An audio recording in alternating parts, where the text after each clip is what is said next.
코로나 시대 다른 교육을 꿈꾸다 김누리 교수님을 모시고 강연을 듣도록 하겠습니다. 큰 박수로 부탁드립니다.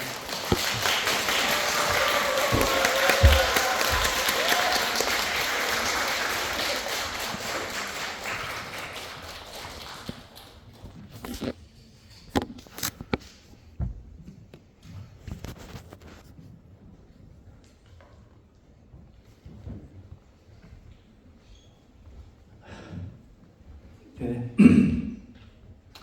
여러분 반갑습니다. 김누리라고 합니다. 이렇게 여수는 사실은 지난달에도 와서 저 오동도에 가서 동백이 절정일 때 구경하고 갔는데요. 저 뭐예요? 헬리콥터 뭐죠? 이렇게 가는 게 헬리콥터가 아니라 뭐죠? 케이블카 타고 저녁 때 여수 밤바다라는 게 저런 거구나 하는 것도 타봤어요. 이렇게 멋있는 도시가 있을까 이런 생각을 해봤습니다. 부럽습니다. 예. 저는 가끔 한번 이런 걸 즐기러 오는데 여러분들은 그냥 여기서 사는 게 일상이시잖아요. 예, 정말 부럽습니다. 이렇게 아름다운 도시에 산다는 게 너무 부럽고요. 오늘은 한 시간 반에 걸쳐서 우리 한국인의 삶과 교육에 대해서 좀 이야기를 하겠습니다. 아마 여러분들이 저를 좀 아시는 분 같으면 이 자리에 흔쾌히 오진 않을 것 같은데요. 이렇게 많은 분들이 오신 거 보니까 저를 잘 모르시는 것 같아요. 예, 저는 지금 한국 교육이 여러 가지 문제가 많다 이렇게 비판하는 사람이 아니고요. 저는 한국 교육을 부정하는 사람이에요. 이건 교육이 아니다. 이런 교육을 교육이라는 이름으로 계속시켜서는 이 나라에 미래가 없다. 저는 그렇게 생각을 하는 사람입니다. 이것은 뭐 적당히 고쳐서 개혁할 수 있는 가능성이 저는 없다고 봅니다. 이건 그냥 통째로 버려야 돼요. 완전히 새로 시작하지 않으면 대한민국이라는 나라는 유지되기 어려울 겁니다. 제가 이렇게 주장을 해왔는데 최근 들어서 이런 저의 비관론이 현실에 더욱더 적합한 그러한 관점이라는 생각을 가지고 있습니다. 그래서 지금 포스트 코로나라고 했지만 지금 우리가 어떤 시대에 살고 있고 어떤 교육을 하고 있는지 이것을 좀 같이 이야기를 해보고요. 과연 대안은 있는지 활로가 그래도 있을지 이런 이야기를 좀 해보고요. 우리 아이들은 어떻게 할 것인지 이게 지금 너무나 큰 문제죠. 우리 아이들 도대체 어떻게 해야 되겠어요? 제가 지난달에 최재천 교수님이라고 있죠? 그분이랑 저랑 해서 Save the Children이라고 하는 Save the Children 여러분 그런 국제기구 아시죠? 예. 거기서 하는 그런 강연을 한 적이 있는데요. 거기서도 제가 그 얘기를 했습니다. Save the children. 우리 아이들 구해라. 우리 아이들 구해라. 그거야말로 이 시대의 명령인 것 같아요. 우리 아이들은 지금 교육의 대상이 아닙니다. 구제의 대상이에요. 구제의 대상. 정말 우리 아이들 구해야 됩니다. 이렇게 불행한 아이들은 지구상에 없어요. 정말로 운이 없는 아이들입니다. 어떻게 이런 나라에 태어날 수가 있어요? 정말 끔찍한 상황입니다. 우리 아이들처럼 이렇게 끔찍한 상황에 내몰려 있는 아이들을 좀 본 적이 없습니다. 그리고 이러한 끔찍한 상황을 잘 견뎌낸 아이들, 그 아이들은 예외 없이 괴물이 됩니다. 그게 더 큰 문제예요. 지금 여러분들 한국 사회 한번 보세요. 한국 사회가 가지고 있는 여러 가지 모순에 대해서는 너무나 많은 원인을 우리가 찾을 수 있겠지만 그 중에서 가장 결정적인 원인은 한국의 교실에서 길러낸 엘리트들이라는 자들이 이렇게 오만방자하고 이렇게 미성숙한 엘리트들은 저는 지구상에 없다고 생각해요. 심지어 파렴치합니다. 한국에서 교육을 잘 받으면 잘 받을수록 아주 파렴치한 엘리트들이 돼요. 우리가 지금 TV만 틀면 매일같이 그 파렴치한 들을 만납니다. 그거 우리 교육이 만들어낸 거예요. 정말 너무나 끔찍한 것이고요. 지금 어느 나라에서나 부패한 엘리트가 없는 나라는 없습니다. 어느 나라에서나 부패한 엘리트는 다 있는 법이에요. 그런데 지금 대한민국처럼 이렇게 파렴치한 엘리트들이 지배하는 이런 나라는 없습니다. 단연코 없습니다. 여러분 한번 보세요. 얼마 전에 곽상도라고 하는 자가 50억 클럽 아시죠? 예. 그걸로 무죄 판결을 받았어요. 그 무죄 판결도 놀라운 거지만 저는 그 박상도의 반응이 더 놀라웠어요. 여러분 기억나세요? 무죄 판결 직후에 뭐라 그랬어요? 저는 무죄를 확신했다. 주변에서 뇌물죄라는 말을 들어본 적이 없다. 아니 어떻게 그렇게 말을 하지? 국민들을 얼마나 깔보면 얼마나 우습게 알면 그걸 말이라고 해요? 지금 한국 사회에서는 교육을 잘 받았다고 하는 자들, 소위 전교 1등을 했다고 하는 자들일수록 거의 정비례해서 파렴치합니다. 어떻게 이런 사회가 됐는지 여기에 대해서 한 1시간 반 동안 같이 좀 생각을 해보도록 하겠습니다. 사실 지금 이제 코로나가 서서히 지나가지만 코로나가 우리에게 주는 교훈은 몇 가지가 있죠. 저는 그것을 이렇게 세 가지로 제가 말을 만들어 봤는데요. 첫 번째가 우리 한국 사회는 사회인데 사회가 없는 사회예요. Society without the social. 제가 이런 말을 만들어 봤어요. 그냥 사회라고는 하는데 사회적 가치가 아예 없어요. 더 소셜한 가치가 없는 정도가 아니고요. 불온실하고 낙인이 됩니다. 어떤 사람한테 아유 당신 참 소셜하시네요. 이러면 어떤가요? 그걸 긍정적으로 받아들이나요? 아니면 내가 무슨 뭘 잘못했나? 왜 나한테 소셜하다 그러지? 예? 정말 어처구니가 없는 나라입니다.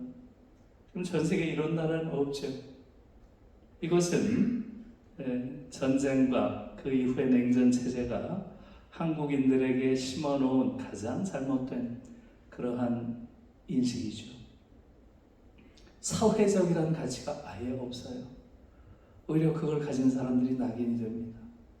사실 저는 이 코로나가 우리에게 준 가장 결정적인 그러한 교훈은 이거라고 봐요. 내가 건강하기 위해서라도 내 주변의 모든 사람들이 함께 건강해야 되는구나.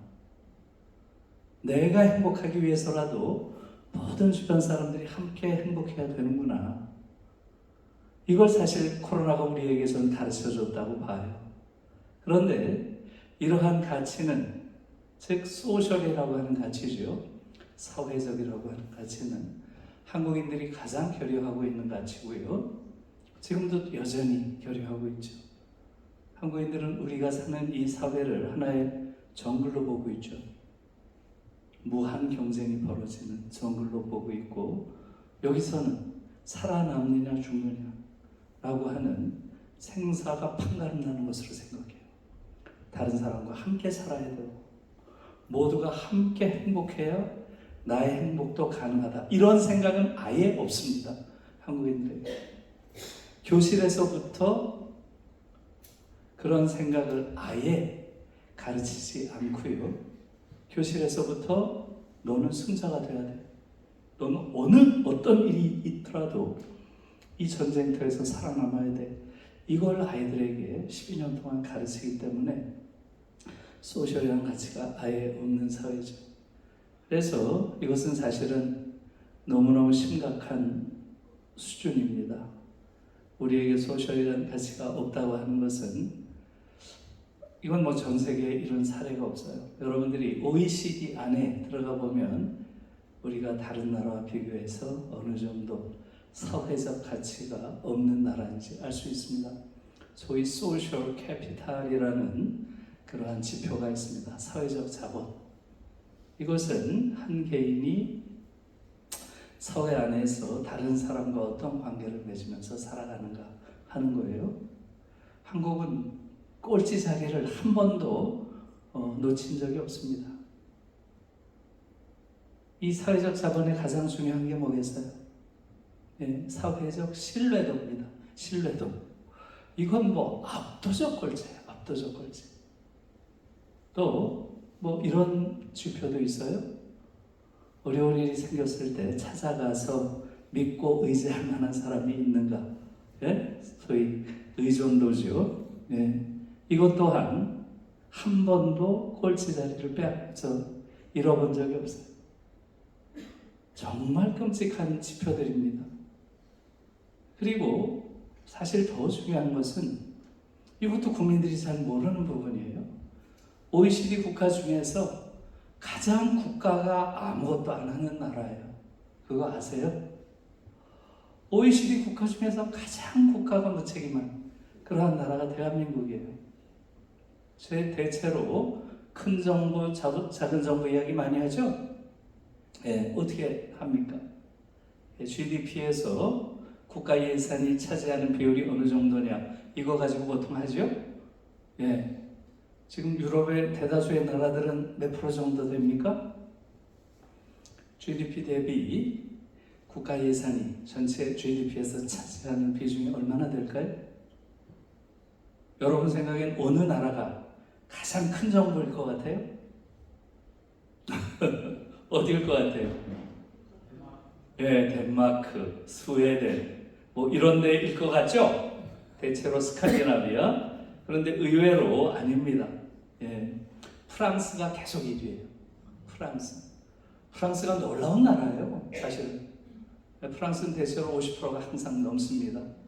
예, 작년에 52%였고요. 스웨덴이 48%, 독일이 46% 정도 됩니다. 대체로 50% 전후죠. 그래서 우리가 복지국가라고 부르는 나라들은 대체로 50% 전후입니다. 그래서 이게 뜻하는 건 뭐겠어요? 예, 그러니까 경제 활동을 하는 그러한 사람들 중에서 절반이 공무원이라는 얘기죠. 절반. 예. 그래서 특히 한 인간이 존엄한 존재로 사는데 꼭 필요한 영역, 이것은 시장에 맡기면 안 된다는 겁니다. 그건 다 국가가 책임져야 된다는 거죠. 그게 뭐겠어요? 제일 중요한 영역이 교육. 예. 교육은 뭐 100% 다 교사들 다 공무원이고요. 대학 교수도 다 공무원입니다. 프랑스도 그렇고 독일도 그렇습니다. 예. 우리처럼 특히 고등교육이 80% 이상이 시장에 맡겨서 사립대학 비율이 전 세계에서 가장 높은 나라, 이게 대한민국이죠. 예. 그 다음에 또 중요한 게 뭐겠어요? 의료죠, 의료. 예. 의료도 의사들 다 공무원이죠. 그러니까 지금 대한민국처럼 이렇게 의사가 돼서 거기서 돈을 많이 벌어가지고 빌딩을 세우고 대학까지 세우는 이런 나라 지구상에 없습니다. 대한민국이 유일합니다. 그러니까 전부 의사 되려고 그러는 거예요. 왜 의사 되려고 그래요? 돈 벌려고 의사 되겠다. 이런 어처구니없는 나라 어디 있어요? 우리가 의료보험이 어느 정도 됐다고 하지만 의료체제는 지극히 시장 의존적이고요. 그 다음에 주거. 이 세 가지는 국가에서 맡아서 책임져야 된다는 거죠. 그게 소셜한 거예요. 여러분, 그래서 대체로 복지국가는 국가가 50% 정도 말하자면 특히 존엄한 존재로 사는데 기초가 되는 영역, 여기는 다 시장에 맡기지 않습니다. 그런데 우리는 지금 몇 프로나 될까요? 지금 한국 정부 몇 프로나 될까요? 예. 지금 미국이 대체로 32에서 34, 요 정도예요. 미국은 여러분 알다시피 어떤 나라인가요? 예, 소위 자유시장 경제의 낙원이라고 하는 모든 것을 시장에 맡겨놓는 나라죠. 그래서 요번에 코로나가 미국이라는 사회가 어떤 사회인지 확실히 보여줬죠. 코로나로 사망자가 가장 많이 나온 나라가 어딘가요? 미국이죠. 예. 돈이 있는 놈은 살고 없는 놈은 죽고 분명한 거예요. 의료 완전히 시장에다 맡겨놨죠. 그래서 미국은 소위 자유시장 경제의 전형이라고 하지만 미국도 32%, 34%입니다. 한국은 얼마인가요? 24%, 23%. 여기 왔다 갔다 합니다.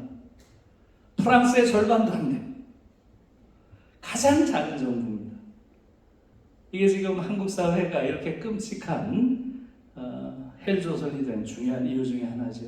그래서 소셜이라는 가치가 아예 없는 나라예요. 이런 나라는 사실상 거의 찾아보기 어렵습니다. 여러분, 독일의 경우는 가장 큰 욕이 뭔지 아세요? 소셜하지 않다는 말입니다. 어소셜. 서양어에서 앞에 A가 붙으면 뭐가 없다, 뭐가 아니다 이런 얘기죠. 독일 말로 물론 아조찌야 이렇게 읽는데요. 이 말이 독일어에선 가장 험한 욕이에요. 소셜하지 않다. 어떤 사람한테 어이구 당신 참 아조찌하시네요 이러면 쌈납니다. 예. 인간 이하인 혹은 미친이라는 뜻이에요. 미친. 예? 그러니까 독일에서는 소셜하지 않다는 게 가장 험한 욕이에요. 한국에서는 소셜하다는 말이 불어난 인간으로 한 사람을 찍는 언어가 되어 있어요. 그러니까 어떻게 이 사회가 소셜하겠어요? 그래서 이태리 철학자로 요즘에 제일 잘 나가는 분이 프랑코 벨라르디라는 분이 있는데 이분이 한국 사회를 보고 나서 딱 4가지로 한국 사회의 특징을 짚었어요. 뭐예요? 첫째, 끝없는 경쟁. 둘째, 극단적 개인주의. 셋째, 일상의 사막화. 넷째, 생활 리듬의 초가속화. 이렇게 했어요. 제가 깜짝 놀랐어요. 어떻게 한국 사회를 이렇게 정확하게 짚을 수가 있나? 예? 무한 경쟁이 벌어지는 것이고요. 여기서 살고 있는 사람들은 극단적인 개인주의자들이 엉성하게 모여있는 그룹이라는 거예요. 그러다 보니까 일상은 행복이라는 걸 찾아볼 수 없는 완전히 사막 같은 일상 속에 사람들이 산다는 거고요. 거기서 버텨내기 위해서는 거의 생활 리듬이라고 하는 게 가속화, 엑셀레이션 이렇게 썼다가 너무 약하다고 생각했나 봐요. 앞에다 하이퍼라는 말을 또 붙여놨어요. 하이퍼 엑셀레이션, 초가속화. 인간이 따라갈 수 없는 살인적인 속도로 살고 있다는 거예요. 여러분, 이 말이 좀 과한 말 같은가요? 이게 지금 우리의 현실입니다. 소셜하지 못한 것이 한국 사회를 지금 어렵게 하고 있고요. 두 번째로 이 포스트 코로나가 우리에게 가르쳐 준 것은 Republic without the public이에요. 지금 대한민국은 민주공화국이다. 이게 우리 헌법 제1조죠. 그런데 우리 공화국 맞아요? 공화국 맞아요, 정말로? 공화국이라고 하는 말, 리퍼블릭이라는 말은 res publica, 여기서 본 말이에요. res라는 건 sing이고요, sing. publica는 public이겠죠. public sing이에요. 공적인 것, 이런 뜻이에요, republic 자체가. 그런데 지금 한국은 어때요? 공적인 가치를 가진 정부가 있나요? 이것은 지난번 코로나 초기부터 전 세계에서 코로나에 대응하는 방식, 이것을 보면서 우리가 얼마나 공적 책임을 결여하고 있는 정부를 가지고 있는가 하는 것들을 보여줬어요. 코로나가 딱 터지자마자 독일 정부에서 한 건 뭐겠어요? 독일의 경우는 딱 터지자마자 코로나에 대응하는 비상 예산을 편성했습니다. 예산을. 그 예산이 거의 3,000조 정도 됐어요. 3,000조. 그러니까 국가 전체 예산의 거의 절반에 가까운 그러한 예산을 코로나 대응 자금으로 편성하고, 그렇게 재무장관이 딱 나와가지고 하는 말이 그거였어요. 이제부터 엄청난 고통이 예상된다. 이동에 대한 제한이 있을 것이고 또 영업 제한도 있을 것이다. 그러나 거기에 대해서 국가는 100% 보상할 것이다. 그러니 국가의 조치를 믿고 따라달라. 그리고 코로나 예산을, 엄청난 예산을 편성을 하고 실제로 거의 다 보상을 해줬습니다. 한국은 어땠나요? 한국은 어땠나요? 코로나 예산을 올리자고 하니까 당시에 홍남기인가요? 홍남기 기억나세요? 재무장관이라는 자가 떡 나와가지고 뭐라 그래요? 네, 우리는 국가 부채가 가장 건전하다. 그걸 그 장면에서 자랑이라고 하고 있어요. 국가 부채 비율이 20, 30%밖에 안 된다는 거예요. 그게 자랑할 건가요? 독일의 경우는 그 긴급 예산을 편성하기 위해서 국가 부채가 50%가 늘었습니다. 우리는 국가 부채를 전혀 늘리지 않았고요. 1년 후에 어떻게 됐나요? 국가 부채가 20, 30%였던 걸로 좀 기억해요. 가계 부채가 어떻게 됐어요? 130%가 넘는 가계 부채가 발생해서 OECD 국가 안에서 가계 부채가 가장 급격히 올라간 나라가 대한민국이에요. 이것도 국민들이 사실 정확하게 잘 몰라요. 이런 상황들을. 그래서 실제로 코로나로 인해서 발생한 개인적인 손실에 대해서 국가가 거의 보상한 것이 없는, 보상 비율이 가장 낮은 나라가 대한민국입니다. 그래서 실제로 더 퍼블릭이라고 하는 국가의 공적 책임을 거의 찾아볼 수 없는 나라였고요. 그 다음에 코로나가 보여주는 세 번째 중요한 것은 바로 제가 economy without ecology라고 했습니다. 예. 오로지 이코노미밖에 없어요. 이코노미밖에. 지금 이 나라를 지배하는 논리는 오로지 이코노미예요. 이콜로지에 대한 어떠한 논의도 없고요. 여기에 대한 책임의식도 없습니다. 사실은 코로나는 어디서 왔나요? 이콜로지, 생태에 대한, 자연 생태계에 대한 인간의 무책임한 파괴, 이것이 코로나의 원인이라고 하는 것은 우리가 다 알고 있잖아요. 그럼에도 불구하고 여전히 한국 사회를 지배하고 있는 논리는 이코노미 하나밖에 없습니다. 이콜로지는 아예 도착을 안 했어요. 그래서 요즘에 제가 특히 최근에는 학생들을 대상으로 한 강연들을 많이 했습니다. 고등학교, 대학교 여기 가서 강연들을 많이 했는데요. 제가 거기서 강연할 때마다 그 얘기를 합니다. 지금 한국의 학생들은 너무 억압이 심하니 여러분들이 다 자기 해방을 해야 한다. 스스로 보다 자유로운 인간이 되도록 노력해라. 그러나 한 가지는 절대 하면 안 된다. 어른들을 믿지 마라. 특히 한국의 어른들을 절대 믿지 마라. 그들을 믿었다가는 여러분들의 미래는 없다. 내가 아는 한 주요 국가 중에서 지금 대한민국에 살고 있는 어른들처럼 이렇게 무책임한 어른들은 없다. 그러니 여러분들이 배워야 될 것은 세 가지다. 첫째, 불복종하는 능력. 둘째, 저항하는 능력. 셋째, 비판하는 능력입니다. 불복종과 저항, 비판. 이걸 배우지 못하는 한 여러분들에게 미래가 없다. 센 말이죠. 센 말입니다. 제가 왜 그런 말을 하겠어요? 제가 작년에 독일과 한국에서 있었던 정치 과정을 보고 너무나 놀랐습니다. 우리는 3월에 대통령 선거가 있었죠? 그 직전에 독일에선 총선이 있었습니다. 가장 중요한 정치 행사예요. 여러분, 독일 총선에서 가장 핵심적인 정치적 쟁점이 뭐였을까요? 뭐가 가장 커다란 정치적 이슈였을까요? 네, 맞습니다. 생태 기후 변화. 이게 독일 총선 전체 이슈의 48%였다고 합니다. 48%. 절반이었다는 절반.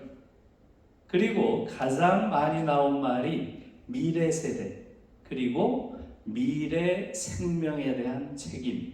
이 말이 가장 많이 나왔다고 합니다. 미래 생명에 대한 책임. 미래 생명은 아시겠죠? 아직 지구에 태어나진 않았지만 앞으로 이 지구라는 행성에 태어나서 살아갈 생명들 있겠죠? 거기에 대해서까지도 지금 살고 있는 사람이 책임감을 느껴야 된다는 거예요. 그들을 위해서 우리가 어떤 세계를 만들 것인지 여기에 대한 책임감도 가져야 된다는 겁니다. 이걸 가지고 정말로 치열하게 논쟁이 있었고요. 그러다 보니까 어떤 당이 1등을 했을까요? 예, 녹색당. 녹색당이 그 이전 선거에 비해서 가장 많은 득표를 더 했습니다. 그래서 지금 3인당과 연정으로 녹색당이 집권하고 있는 거 아시죠? 예. 제가 작년 7월에 한 달 동안 독일에 갔다 왔습니다. 정말 놀랐습니다. 독일에선 Sonntagsumfrage라는 게 있어요. Sonntagsumfrage. 일요일 여론조사예요. 이게 뭐냐 하면 우리는 수요일 날 아마 선거들을 많이 하죠. 독일은 모든 선거가 일요일 날 합니다. 그러니까 이런 여론조사를 많이 해요. 다가오는 일요일 날, 다음 일요일 날 선거가 있다면 어느 당을 찍겠습니까? 이거예요. 이걸 Sonntagsumfrage라고 하는데 현재 지금 독일에서 지금 선거를 한다면 어느 당이 1당이 될 것 같아요? 네, 녹색당이 1당이 됩니다. 이건 정말 놀라운 일이에요. 이건 사실은 정치적인 사건이 아니고요. 저는 이것은 문명사적 사건이라고 봅니다. 문명사적 사건. 이거 정치적 사건 아니에요. 녹색당은 어떤 정당이에요? 이건 문명사의 패러다임을 바꿔야 된다는 정당이에요. 우리가 지금 이루어지고 있는 이러한 발전을 저지하겠다. 이러고 나온 정당이에요. 우리가 지금 사람들이 선호하는 이런 류의 성장 우리가 저지하겠다. 이러고 나온 정당이에요. 왜? 이런 류의 발전은 결국 인류 종말론의 발전이고 이런 방식의 성장은 결국 지구 종말론의 성장이기 때문이다. 이렇게 주장하는 게 녹색당이에요. 그런데 이 정당이 단순한 프로테스트 파티, 일종의 항의 정당이 아니고 이러한 정당이 지금 제1당이 되고 있어요. 이건 그야말로 물질 문명, 성장에 기반한 물질적인 성장에 기반한 물질 문명에서 완전히 새로운 문명, 생태 문명으로 패러다임 전체를 바꿔야 한다고 하는 이러한 생각이죠. 그러한 정당이 지금 제1당이 되고 있어요. 여러분, 지난번 한국 선거 한번 돌아보세요. 돌아보기도 싫죠? 너무 끔찍하죠? 네. 지난 3월, 그래도 한번 돌아보세요. 이 생태 문제는 아예 정치적 테이블에 올라오질 않았어요. 한 번도 논의된 적이 없습니다.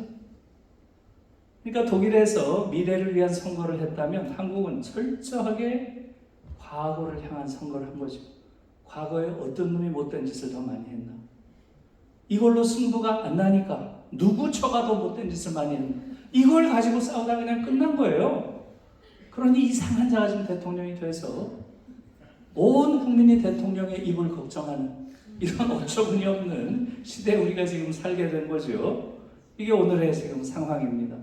그래서 실제로 지금 이 세 가지가 저는 코로나가 우리에게 가르쳐 준 거라고 생각해요.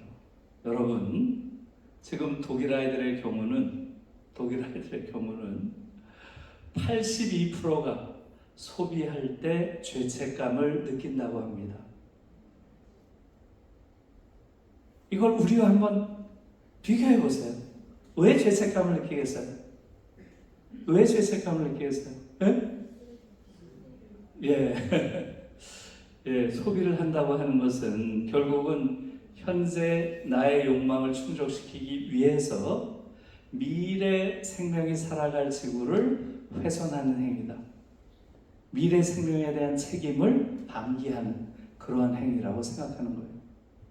그래서 아마 여러분들이 유럽을 여행하고 하면 좀 놀랄 거예요. 이렇게 풍요로운 대륙에서 왜 사람들이 이렇게 가난하게 사나? 예?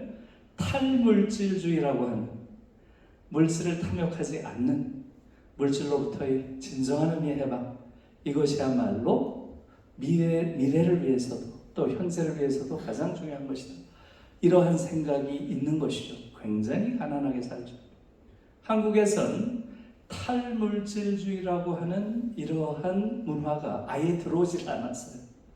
없습니다. 한국인들은 만나면 물건 얘기만 하잖아요. 차를 어떻게 했다, 아파트를 어떻게 했다, 주식을 어떻게 했다, 골프채를 바꿨다. 이게 말하자면 출세의 상징인 것처럼 물건 얘기에 전부 다 매달려 있어요. 아예 탈물질주의적, 생태주의적 세계관은 아직도 도착을 안 했습니다. 지금 한국에서는 오히려 여전히 자본의 논리가 모든 걸 지배하고 있죠. 네. 다 대부분의 아이들이 어떻게 생각해요? 소비가 좋은 것이다. 소비를 해야 일자리가 생기고, 소비를 해야 경제가 활성화되고, 그래서 부강한 나라가 된다. 이따위 논리, 이건 100% 자본의 논리죠. 이러한 것들이 한국 사회를 완전히 지배하고 있습니다. 이런 데 대한 새로운 성찰이 필요하다는 거죠. 그래서 지금 포스트 코로나가 우리에게 주는 그러한 교훈은 이제는 더 소셜한 가치를 복원하지 않으면 한국 사회 자체가 어렵습니다.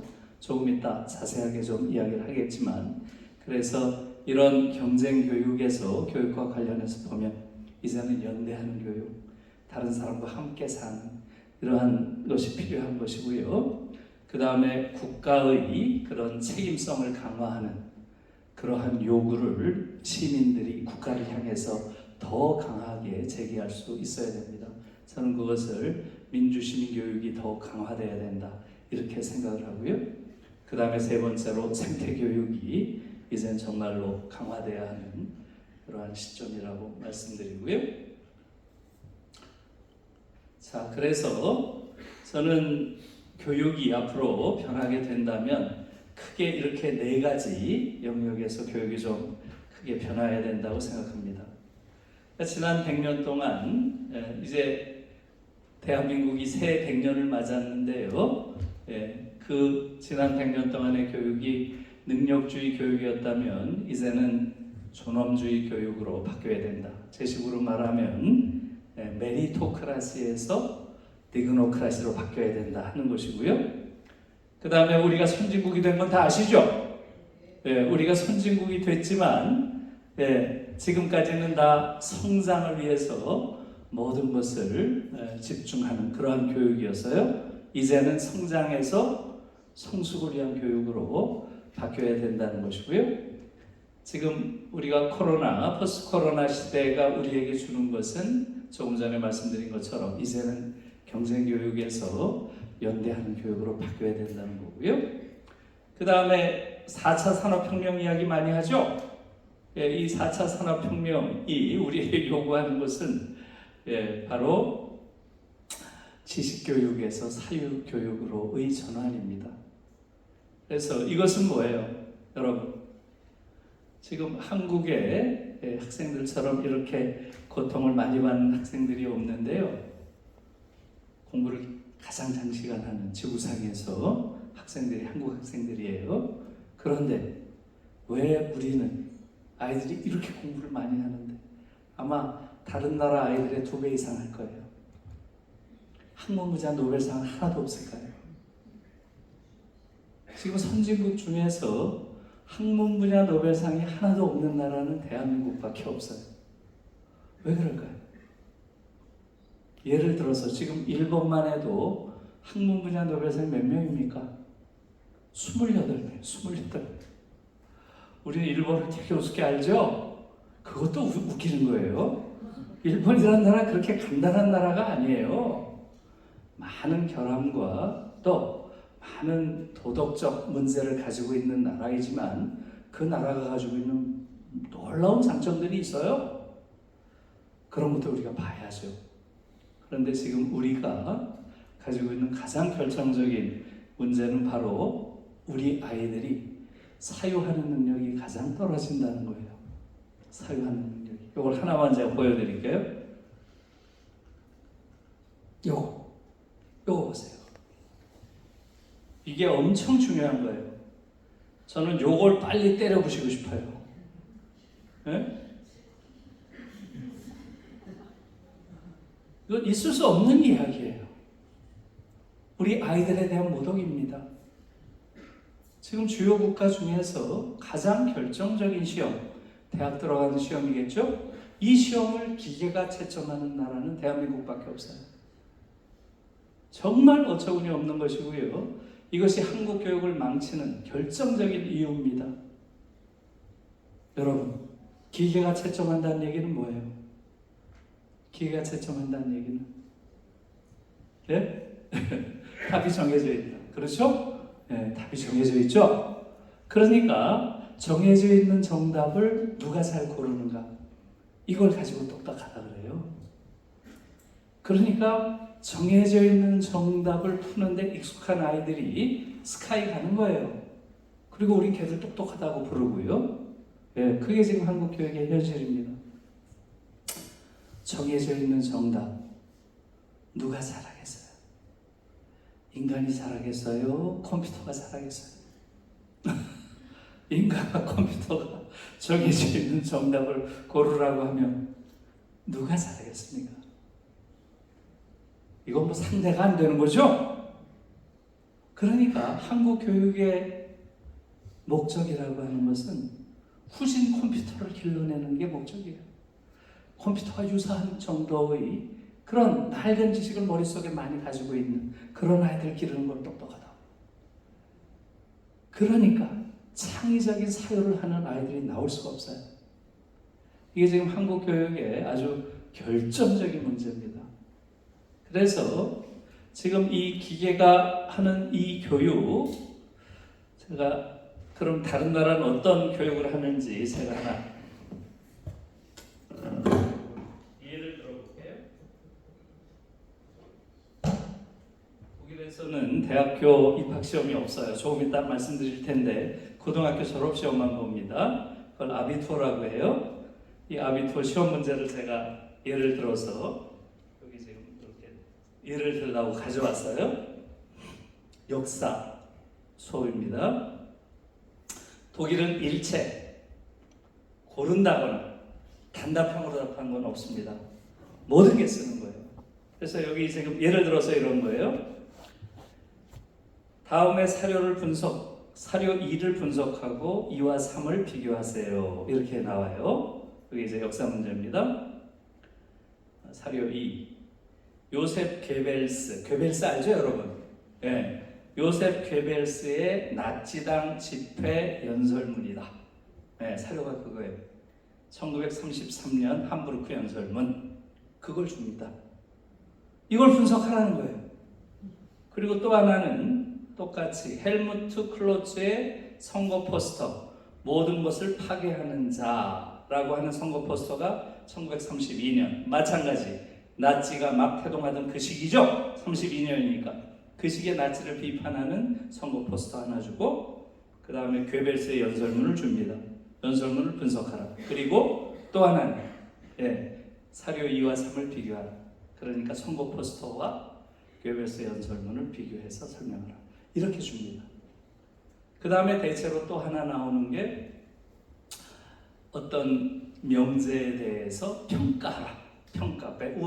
평가하라. 이런 문제가 나옵니다. 그러니까 대체로 얘들 문제는 분석하라, 비교하라, 평가하라. 그리고 시간을 얼마를 줄까요? 5시간. 300분을 줍니다. 일반적으로 300분. 그러니까 5시간 동안 우리 아이들 쓰겠어요? 5시간 여기에 대해서 쓰려면 어떻게 해야 돼요? 어마어마한 독서량을 갖지 않으면 쓸 수가 없습니다. 이게 얘들이에요. 그러니까 우리 아이들은 짧은 시간 동안에 많은 문제를 찍는 것을 능력이라고 불러요. 그러니까 아이들이 어떻게 돼요? 안달, 조급증, 불안 이것으로 가득 차 있어요. 깊이 성찰하고 자기 생각으로 세상을 바라보는 능력이 아예 이 시험제도에서부터 배제되어 있어요. 그러니 깊이 사유하는 아이들은 한국 교육에서 열등생이 될 수밖에 없습니다. 이게 지금 한국 교육의 핵심적인 문제예요. 그래서 아이들을 끊임없이 엄청난 경쟁으로 내몰지만 그 경쟁에서 살아남는 아이들은 대다수가 아주 단순한 지식에 익숙하고 거의 강박적인 성실성을 가진 아이들이에요. 그런 아이들이 한국에서는 똑똑하다고 부릅니다. 사실은 제가 지금 대학 선생을 한 지 오래됐어요. 저 99년에 중앙대 가서 지금 23년이 됐으니까 거의 25년 있었네요. 중앙대학교에. 중대 가기 전에 제가 한 5년을 서울대에서 가르쳤습니다. 시간 강사를 했던 거죠. 제가 5년 동안 서울대에 있으면서 이 아이는 천재구나. 이렇게 느껴본 아이는 단 한 명도 없습니다. 단 한 명. 내가 느낀 것은 어떻게 인간이 이렇게까지 성실할 수가 있을까? 거의 강박적 성실성을 가진 아이들이에요. 그러니까 12년 동안 한국 교육에 시달려가지고 거기서 그야말로 모든 것을 성실하게 해내지 않으면 1등을 할 수 없다는 그러한 불안감에 사로잡혀 있는 아이들이에요. 너무 안 되세요. 그래서 실제로 서울대 아이들의 48%가 우울증 상태에 있다는 그러한 심리 보고서가 2018년에 나왔습니다. 서울대 아이들의 절반이 정신병 상태라는 것이 일종의 심각한 이야기예요. 왜 그렇겠어요? 늘 1등을 해야 된다는 불안이 보통 불안이겠어요? 그것이 지금 우리 교육의 상황인 것이죠. 그래서 지금 이 평가하는 방식 자체도 정말 너무나 끔찍한 것이고요. 그래서 지금 저 논문을 쓰신 분이 초등학교 교사예요.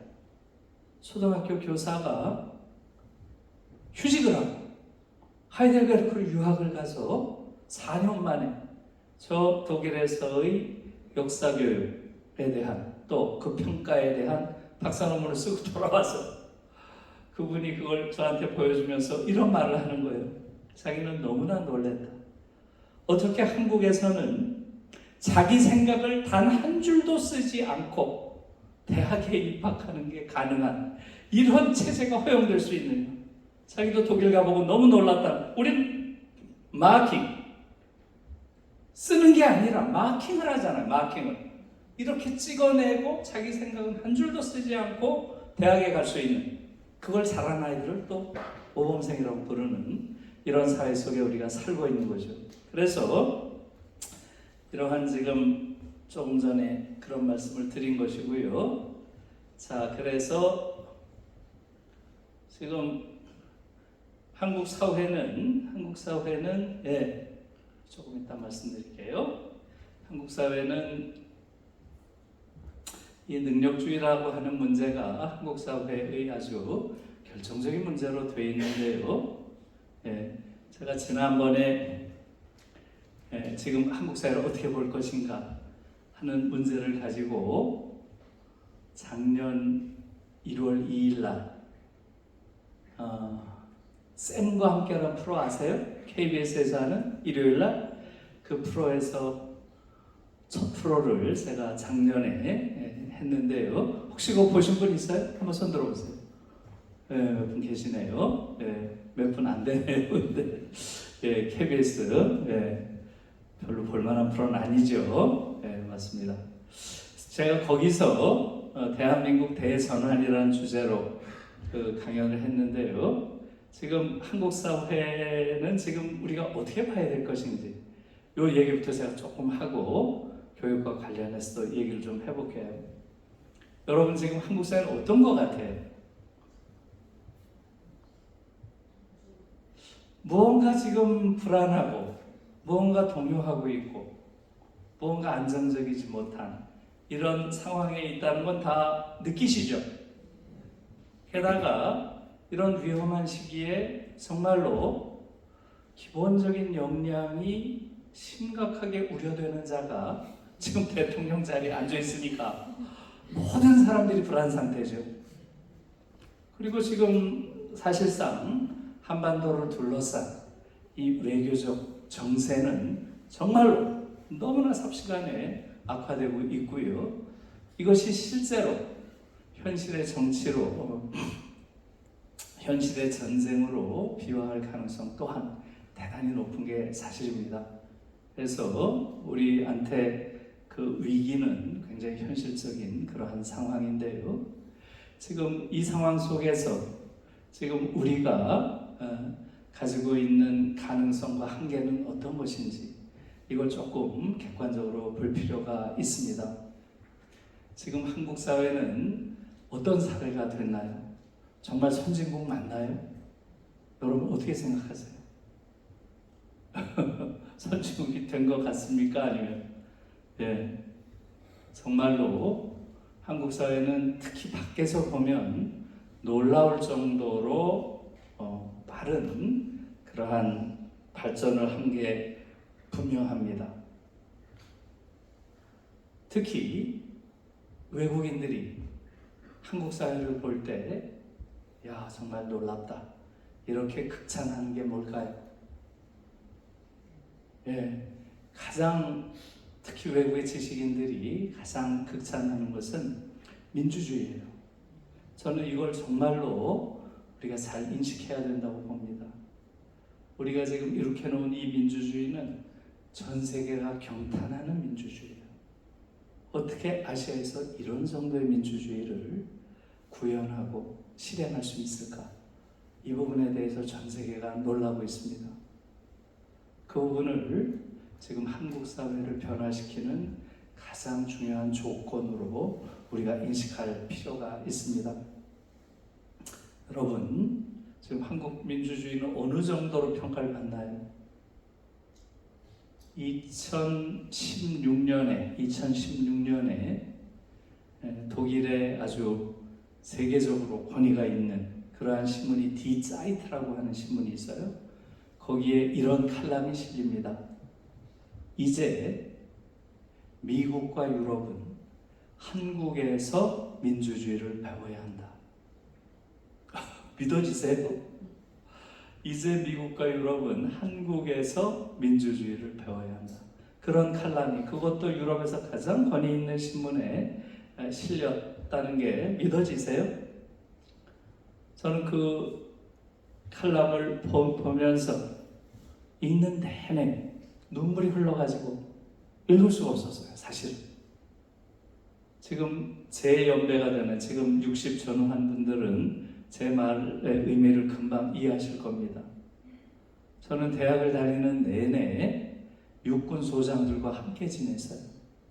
제가 대학에 들어갔을 때 육군 소장 박정희가 지배하는 나라였고요. 그가 내가 1학년 때 총 맞아 죽더라고요. 조금 지나니까 전두환이라고 하는 더 흉악한 자가 또 나타나서 대통령이 됐고요. 제가 대학원 다닐 때는 노태우라고 하는 육군 소장 출신이 또 이번에 선거를 통해서 대통령이 됐어요. 저는 대학 다니는 내내 육군 소장들의 나라에 살았죠. 그러니까 저희 때는 어땠겠어요? 너무나 끔찍한 그러한 억압 속에 있었기 때문에 저는 대학 시절을 떠올리면 술 마신 기억밖에 없어요. 술 마신 기억밖에. 사실은 지금 대통령이 저와 동기예요. 그 지금 법대를 다녔지만 아마 이 친구도 그때 술 많이 마신 것 같아요. 지금 약간 그 영향이 있는 것 같기도 해요. 약간 알코올성 그게 좀 보이죠. 예. 근데 이 친구는 아마 그 시대에 대한 고통으로 마신 것 같지는 않고요. 예. 아무튼 그래가지고 그 당시에 우리가 술 마시면서 어떤 얘기를 했겠어요?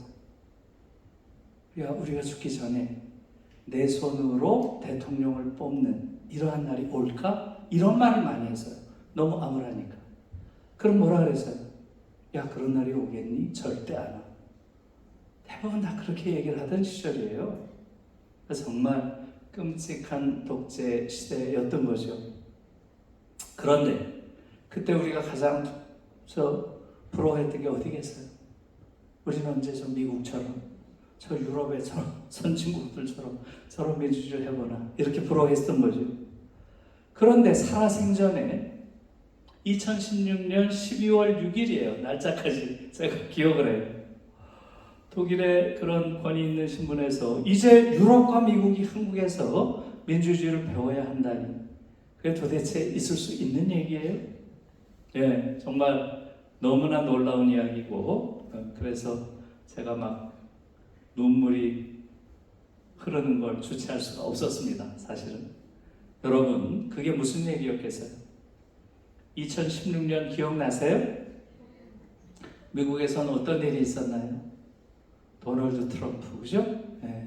정신의학자들이 저자는 제정신이 아니다. 저자가 되면 위험하다. 그런 자가 대통령이 된 거예요.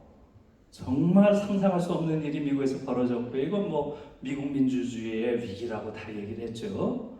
그 다음에 유럽에서는 시리아 난민들이 막 몰려드니까 그 당시에 유럽 전체가 극우주의 물결이 막 일었고요. 그런 과정에서 민주주의의 종언 이런 말들이 나왔어요. 근대 민주주의는 이제 수명을 다한 모양이다. 민주주의의 종언이란 말이 그때 유럽을 풍미했습니다. 그런데 그때 어떤 일이 벌어진 거예요? 2016년. 그렇죠. 유라시아 대륙의 맨 오른쪽 끝 대한민국이라는 나라에서 광화문이라는 광장에 어떤 일이 벌어졌어요? 토요일만 되면 50만, 100만, 150만, 200만 사람들이 모여가지고 한 손에 촛불을 들고 촛불을 들었다는 얘기는 뭐예요? 짱돌을 안 들었다 이런 얘기죠. 평화적으로 국정을 유린한 대통령을 비판하고 국민의 대표기관인 의회가 그것을 법적으로 탄핵을 하고 이것을 사법기관이 인용을 한, 받아들인 이 일련의 과정은 어때요? 이제 다 사망했다고 하는 민주주의가 버젓이 살아있다. 이걸 보여준 거예요. 우린 그것을 이 안에 있었으니까 못 느꼈죠. 외부에 있었던 사람들은 그걸 보고 굉장히 놀라움을 가졌던 거예요. 그래서 제가 실제로 국제 무슨 컨퍼런스 같은 걸 매년 하는데요. 거기 나가보면 거의 경탄하는 수준이에요. 한국 민주주의에 대해서는. 어떻게 이런 수준 높은 민주주의를 할 수가 있는가. 이런 이야기들이 계속 있었던 거고요. 실제로 2019년에 한국 민주주의는 세계에서 가장 수준 높은 민주주의라고 평가를 받습니다. 이게 민주주의 다양성 연구소라는 게 굉장히 유명한 연구소예요. 스웨덴에 있는 이 연구소는 10년에 한 번씩 전 세계 민주주의를 평가해서 순위를 발표합니다. 2019년에 발표를 했어요. 여기서 한국은 사실상 1등을 했어요. 정말 놀라운 이야기예요. 12등 했습니다. 사실상이라는 건 실제로 안 했다는 거죠. 12등을 했어요. 우리 앞에 11개 나라가 있는데 전부 조그만 나라들이에요. 여러분들이 금방 아마 떠올릴 거예요. 그죠? 어떤 나라들이 있었겠어요? 핀란드, 노르웨이, 스웨덴, 아이슬란드, 덴마크, 네덜란드, 룩셈부르크, 벨기에, 스위스 이런 나라들 있죠? 인구 500만 전후의 조그만 나라들이 우리 앞에 있었고요. 우리나라가 큰 나라 중에서 1등을 했어요. 여러분 30, 50 클럽이라고 들어보셨나요? 30, 50 클럽? 뭐가 30, 50 클럽이죠? 예, 예, 선생님. 예. 30이 뭐죠? 예, 30이 1인당 국민소득이 3만 불이 넘는 나라. 그 다음에 50은 뭐예요? 인구가 5천만이 넘는 나라. 인구가 5천만이 넘는 나라 중에서 1인당 국민소득이 3만 불이 넘는 나라. 이걸 30, 50 클럽이라고 해요. 굉장히 중요한 개념이에요. 저는 이걸 모르셨다면 잘 기억하셨다가 이 개념을 쓰는 게 저는 중요하다고 봐요. 우리가 2019년에 30, 50 클럽에 들어갑니다. 처음으로. 2019년에 우리가 1인당 국민소득이 3만 불이 넘어요. 여러분, 이 30, 50 클럽은 몇 개나 될까요? 지구상에? 7개밖에 안 되죠. 맞습니다. 어디 계세요? 미국, 일본은 쉽죠. 그 다음에 영국, 프랑스, 독일. 여기까지 쉬워요. 그 다음 6번째가 어디 계세요? 뭐라 그랬어요? 이탈리아. 맞습니다. 이탈리아가 6번째로 들어와요. 2013년에.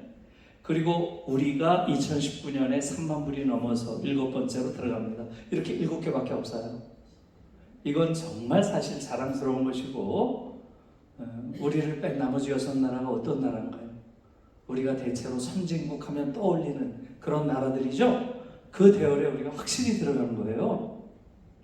그래서 정말로 그것은 자랑스러운 것이고요.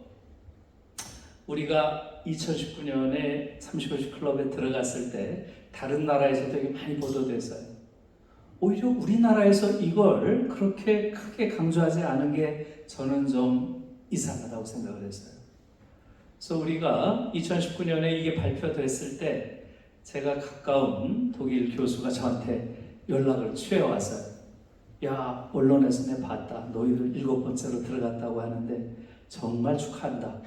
그러면서 저한테 이렇게 물어요. 그런데 너희들은 나머지 6개 나라와 달라?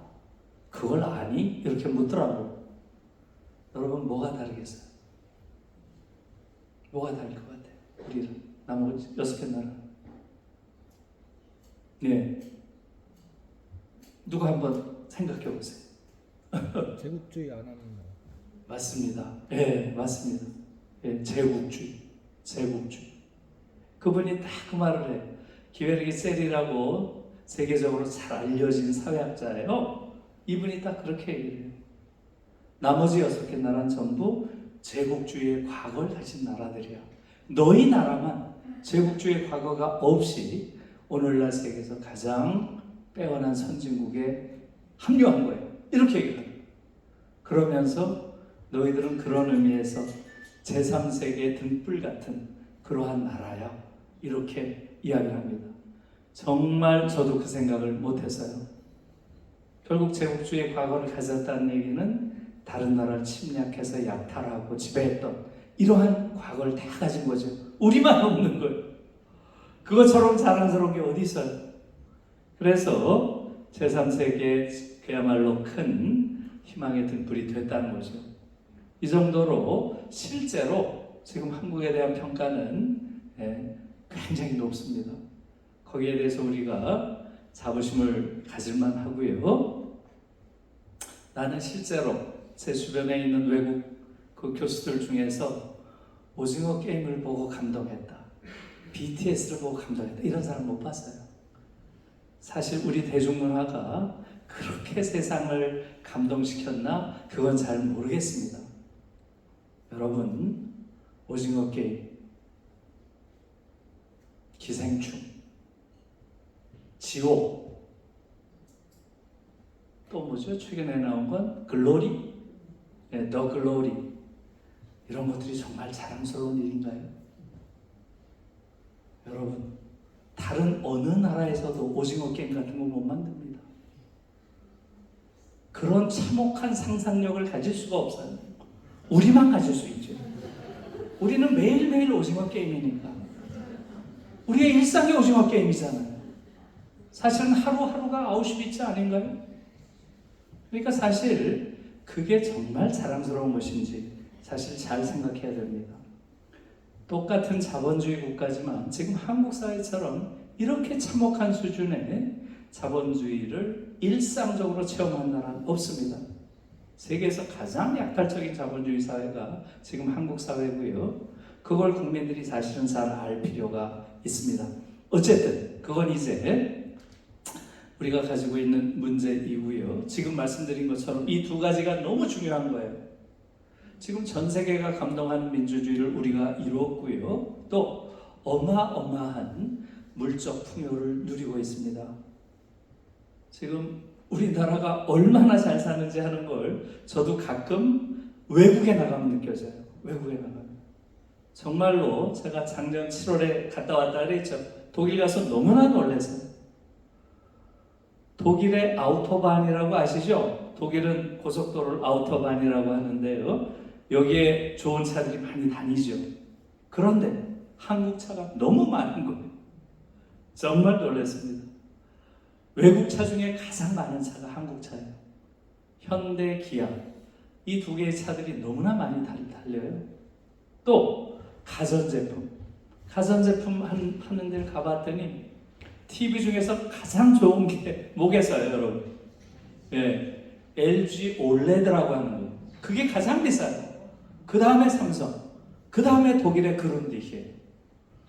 미국이랑 일본, 프랑스는 그런 가전제품이 아예 못 들어와요. 경쟁력이 안 되나 봐요.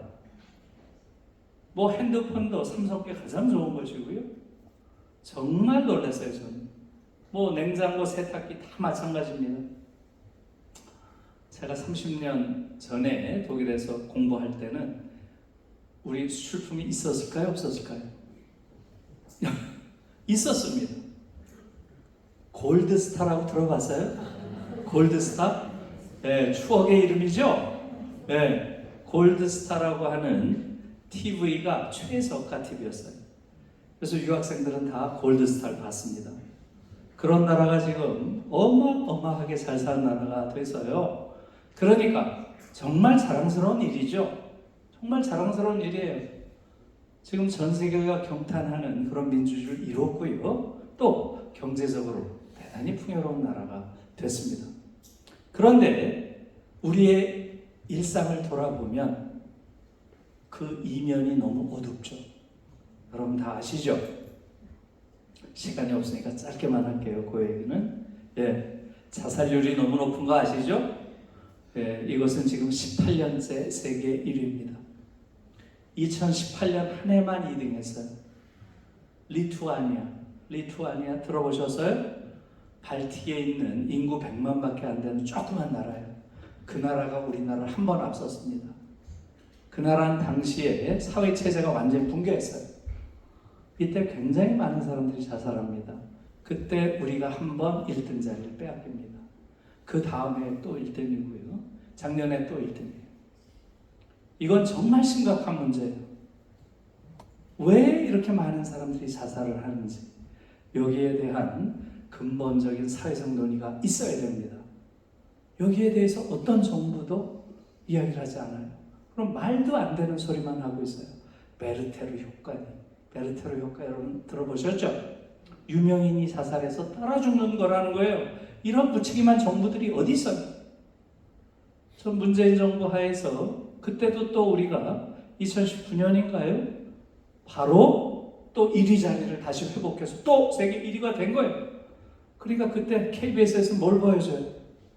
헬스클럽을 보여줘요. 헬스클럽. 우울증이 자살의 원인이니까 운동을 해서 우울증을 극복하는 게 자살 극복하는 길이래요. 그게 정부가 할 소리예요. 사실상 한국에서 벌어지는 모든 자살은 사실상 사회적 타살이죠. 생존의 벼랑에 몰리다가 떨어지는 거예요. 그것을 정부가 이렇게 무책임하게 보고 있고요. 작년에 또 1등 했고요. 그 중에서 가장 끔찍한 건 노인들이랑 젊은 여성들의 자살률이 작년 세계 1위에서는 눈에 띈다는 거예요. 노인들의 경우는 평균의 4배 정도 높고요. 노인 자살률 1위입니다. 그 다음에 특히 20, 30대 여성들의 자살률이 급격히 늘었다는 거예요. 이것도 평균의 4, 5배가 넘습니다. 정말 놀라운 거예요. 그래서 특히 저는 노인 자살률에 대해서는 분노를 하고 있습니다. 지금 여러분들이 아시겠지만 한국이 이렇게 민주적이고 이렇게 경제적인 기적을 이룬 그것은 바로 지금 70 넘으신 노인분들이 많은 희생과 노력을 통해서 만들어 놓은 거예요. 그런데 그런 분들이 전 세계 평균의 4배, 5배 더 많이 죽는 이런 나라가 어디 있어요? 정말 파렴치한 나라고요. 파렴치한 정부입니다. 이 파렴치에 있어서는 소위 진보 정부나 보수 정부나 차이가 없어요. 정말로 끔찍한 그러한 상황입니다. 노인들이 왜 돌아가시나요? 노인 빈곤이 세계 1위입니다. 작년에 또 1위 했죠? OECD 전체에서 1위입니다. 예. 노인 빈곤율이 50에서 40%. 두 분 중에 한 분이 빈곤 상태에 있는 나라입니다. 여기에 대해서 국가는 완전히 손 놓고 있어요. 완전히. 지금 이 정부는 더 심하죠. 노인 빈곤율 또 노인 자살률 더 높아질 겁니다. 전 세계에서 가장 불평등한 나라예요. 그거 아세요? 불평등하다는 건 알죠? 그런데 전 세계에서 가장 불평등하다. 이거는 몰랐죠? 그래요, 안 그래요? 그래서 제가 바로 이 이야기를 작년 1월 2일 날 쌤과 함께 KBS 1방송의 첫 방송에서 이 이야기를 제기했어요. 한국은 지금 그냥 불평등한 나라가 아니다. 지구상에서 가장 불평등한 나라다. 이것을 뭐 여러 가지 지표가 있잖아요. 지금 가장 믿을 만한 지표가 뭐예요? 토마 피케티. 지금 전 세계에서 가장 중요한 그러한 학자를 딱 한 명 뽑는다 그러면 저는 뭐 주저 없이 토마 피케티를 뽑습니다. 프랑스의 경제학자죠. 이분은 불평등 문제의 가장 세계적인 권위자예요.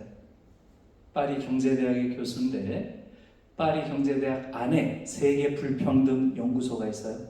여기서 매년 세계 불평등 보고서를 냅니다. World Inequality Report라는 걸 매년 내요. 2022 작년에 나온 걸 제가 토대로 얘기를 했어요. 가장 불평등합니다. 여기서 주로 어떻게 재나요? 자산 불평등. 상위 10%가 가지고 있는 자산과 상위 10%가 가지고 있는 자산의 평균값과 하위 50%가 가지고 있는 자산의 평균값이 몇 배 차이가 나는가? 이걸로 해요. 피케티는 빈부의 격차를. 우리나라 몇 배 차이 날 것 같아요? 상위 10%의 자산의 평균과 하위 50%의 자산 평균 몇 배 차이 날까요? 쉬운 2배가 납니다. 쉬운 2배. 어마어마한 차이죠. 하위 50%가 가지고 있는 자산이 대한민국 전체 자산의 몇 프로가 될까요? 하위 50%. 전체 자산의. 이건 다 피케티 지표에 따른 거예요. 몇 프로 정도 될 것 같아요? 하위 50%가 가지고 있는 게 5%입니다. 정확하게는 5.9%예요. 그래서 한국은 95대 5 사회입니다. 상위 50%가 95%를 가지고 있고요.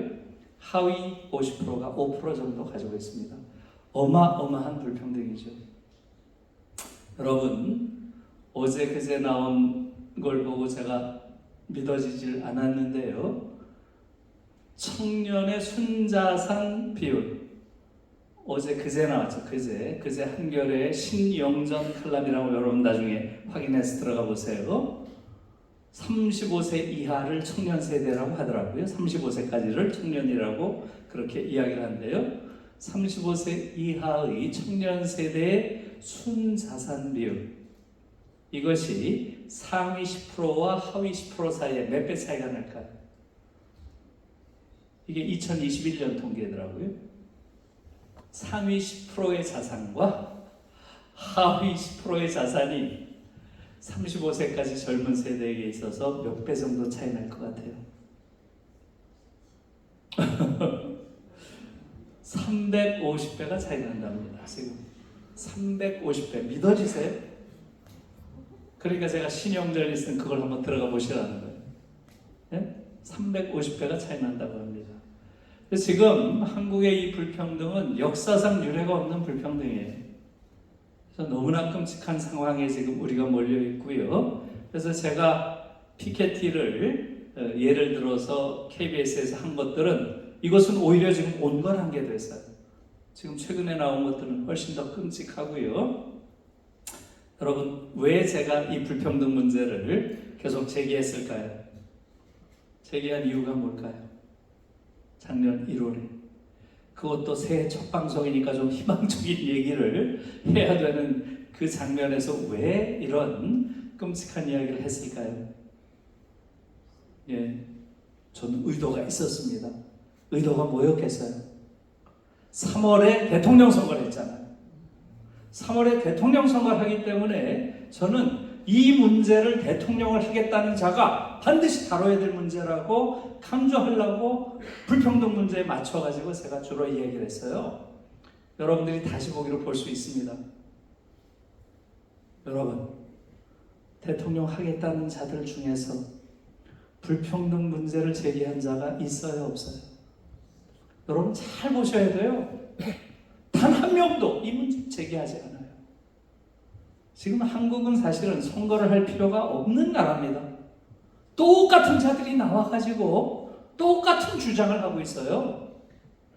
여러분 보세요. 지난번 선거를.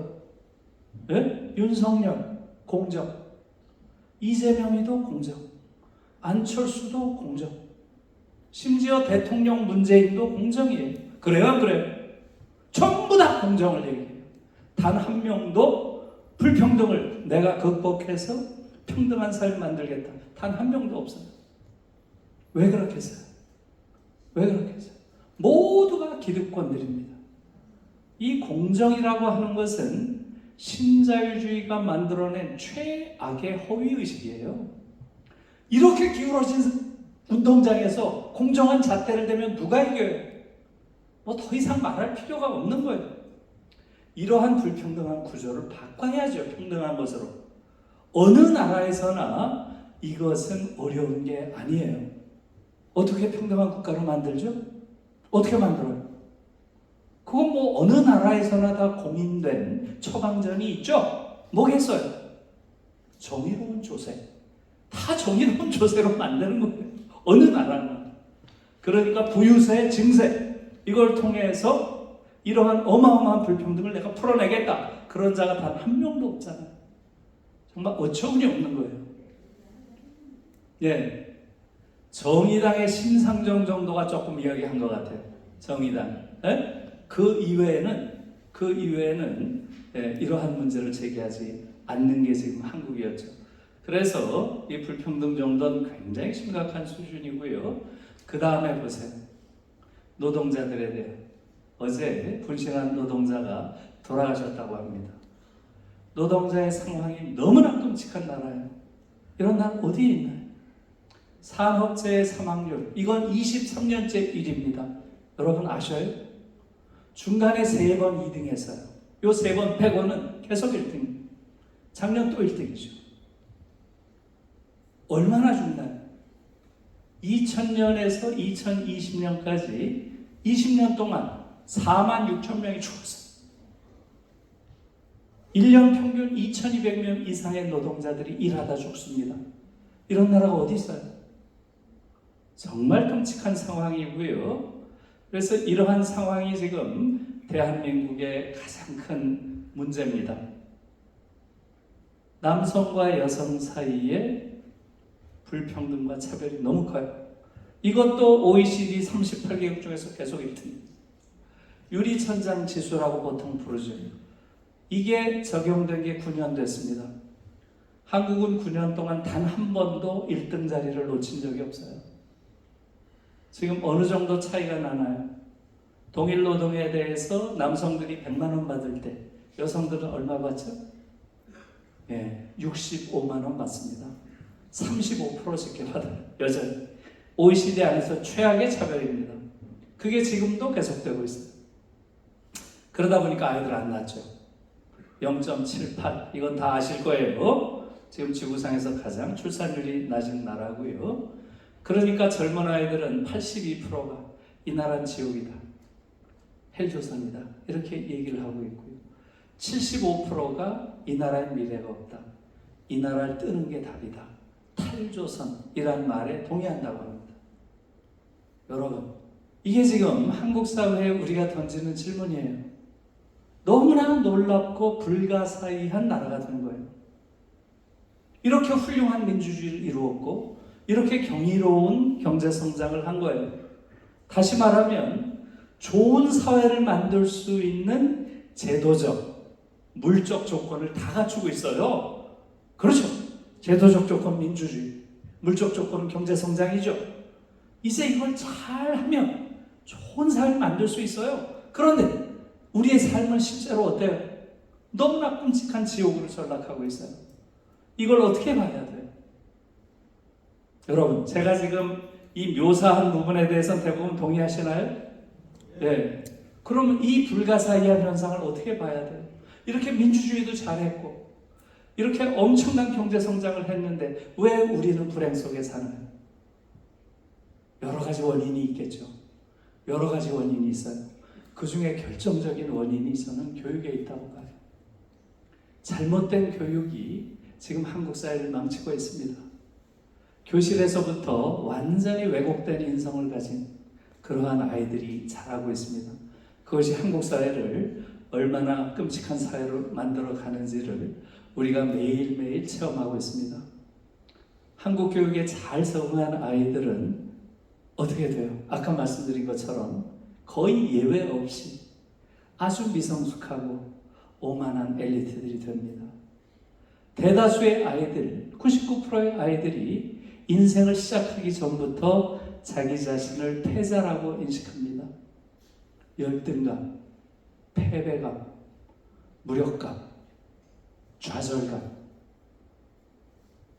온갖 불행의식에 아이들이 휩싸여 있습니다. 이런 나라가 어디에 있나요? 그래서 제가 독일 교육과 관련해서 조금 말씀드리고 싶은데요. 그 전에 시간이 거의 많이 되어버렸네요. 이 마이클 샌델 교수의 이 책을 조금 소개할게요. 이 책이 정말 중요한 책입니다. 저는 지금 우리가 한국 사회에서 어떤 대안을 모색한다면 샌델 교수의 이 책을 아마 읽으신 분도 많을 거예요. 아주 재밌게 썼어요. 그리고 이 책을 꼭 읽어보시라고 권합니다. 지금 공정하다는 착각 이렇게 되어 있는데요. 이 책은 다른 건 다 좋은데 한국말 번역이 너무 엉터리예요. 이 책은 공정에 대한 이야기가 아닙니다. 예? 원래 제목은 여기 빨간색으로 있어요. 이 앞에. 그런데 이게 읽기가 어려워요. 또 까맣게 뭐로 이렇게 막 막아놨어요. 잘 안 보이게. 그래요, 안 그래요? 자기들도 쪽팔리다고 생각을 하나 봐요. 엉터리 제목을 해놔서. 읽을 수 있겠어요? 잘 안 읽히죠? 네, 까만 것 때문에. The Tyranny of Merit입니다. The Tyranny of Merit. 저기 있어요. 위에. 정말 중요한 책이에요. 이게 지금 오늘날 한국 사회의 문제를 보여주는 아주 중요한 책입니다. 타이러니라는 게 타이런트 하면은 폭군이죠. 폭군. 서양 사람들은 타이런트 하면은 제일 먼저 네로를 떠올려요. 네로. 로마의 폭군. 예. 그래서 타이러니 하면 폭군의 정치, 폭정이 되겠죠? 메리트는 아시다시피 뭐 장점이라든가 능력이라든가 이렇게 번역이 되겠죠? 그러니까 이 책은 뭐예요? 능력의 폭정이에요. 직역을 하면. 금방 잘 안 들어오죠? 그러니까 저한테 번역을 시켰으면 저는 능력주의는 폭군이다 이렇게 할 거예요. 그건 쉽죠? 능력주의는 폭군이다. 능력주의가 미국 사회를 다 때려부신 폭군이라는 거예요. 굉장히 중요한 이야기예요. 여러분, 아마 여러분들이 지난 한 4, 5년 동안 미국 사회를 보고 정말 놀라셨을 거예요. 놀랬죠? 미국 사회가 저렇게 야만적인 사회인지 몰랐죠? 코로나가 딱 터지니까 어때요? 있는 놈은 살고 없는 놈은 죽고. 완전히 이게 정글이죠. 전 세계에서 가장 많은 코로나 사망자가 나왔습니다. 왜? 공공의료 체제가 없으니까 아예. 우리는 부실하죠. 쟤들은 아예 없어요. 공공의료 체제가. 그 과정에서 자유시장 경제가 얼마나 끔찍한 체제인지 보여준 거죠.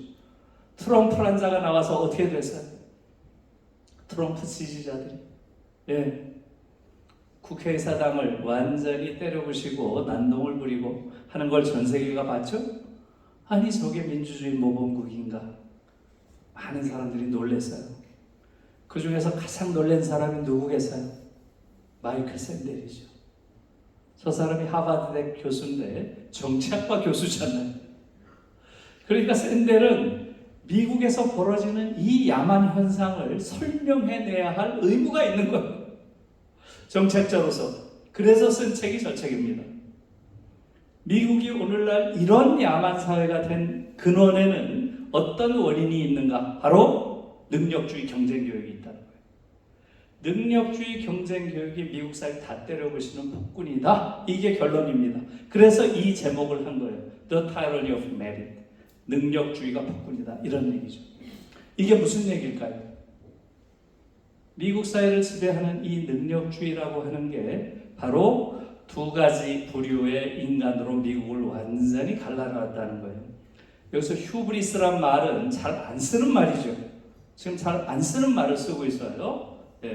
오만한 엘리트와 굴욕감에 찌든 대중들로 미국 사회를 완전히 갈라놨다. 이게 핵심이에요. 오만하다는 말을 우리는 에로건스라는 말 알죠? 많이 쓰죠. 그 말로는 너무 약하다고 생각하는 거예요. 그래서 휴브리스란 말은 정신병적, 광적 오만함이에요. 정신병적 오만함. 그런 뜻입니다. 그래서 미국 사회를 지배하는 소수의 엘리트들은 거의 방적인 정신병적 오만함에 빠져 있고요. 그 다음에 대다수의 대중들은 휴밀리티, 굴욕감을 내면화하고 산다는 거예요. 그래서 미국 사회에 최근에 일어난 현상을 이렇게 설명을 합니다. 능력주의 사회에서 특히 저학력 백인 노동자들이 느끼는 굴욕감과 분노가 계급적 증오보다 더 컸다. 그게 이 책의 핵심 테제예요. 트럼프 현상이라고 하는 것은 원래 계급적으로는 노동자들이 70%가 민주당을 찍습니다. 그런데 트럼프 현상은 이 현상이 완전히 뒤집혔어요. 70%가 트럼프를 찍은 거예요. 특히 백인 노동자들이. 왜 그럴까? 그것을 이렇게 설명을 합니다. 능력주의 사회에서 백인 노동자들이 느끼는 굴욕감과 분노, 이게 계급적인 증오보다 더 컸다. 그게 트럼프라는 괴물을 불러들였다. 이겁니다. 정말 놀라운 이야기입니다. 여러분, 지금 미국 사회, 한국 사회와 마찬가지입니다. 지금 전 세계가 인류 역사상 최악의 불평등 사회에 살고 있습니다. 여러분 아시죠? 자본주의 사회 안에서도 지난 40년 동안의 소위 신자유주의 세계화라고 하는 것은 모든 문제를 시장에 맡기는 방식으로 함으로써 어마어마한 불평등을 가져온 거 다 아시죠? 여기서 샌델 교수도 그 얘기를 합니다. 미국에선 3명의 개인이 가지고 있는 부가 미국인 절반이 가지고 있는 부보다도 많다고 합니다. 그 3명이 누군지도 대충 알죠? 이런 불평등은 없었다는 거예요. 지구도 마찬가지입니다. 이 지구상에서 7명의 갑부가 가지고 있는 부가 7명. 이 지구에 살고 있는 전체 인구 절반이 가지고 있는 부보다 많다고 합니다. 이건 중세시대에 어떤 황제도 가지지 못한 이런 부예요. 이런 어마어마한 불평등 사회가 됐는데 이 정도 불평등이면 어떻게 되겠어요? 혁명이 일어나죠. 어느 시대건 이렇게 불평등이 심해지면 혁명을 통해서 불평등을 바로잡습니다. 그런데 혁명이 안 일어나잖아요. 왜 혁명이 안 일어나요? 왜? 이걸 분석하고 있어요. 지금 미국에서는 혁명은커녕 사실상 저항운동도 없잖아요. 왜 그렇겠어요? 왜 혁명이 안 일어나죠? 제가 이 이야기를 사실은 그때 한국에서 왜 혁명이 일어나지 않는가 이렇게 불평등한데 이 이야기를 쌤과 함께 해서 제가 했었죠. 그렇게 물었습니다. 왜 미국에서도 혁명이 안 일어났을까요? 능력주의 때문이죠. 능력주의.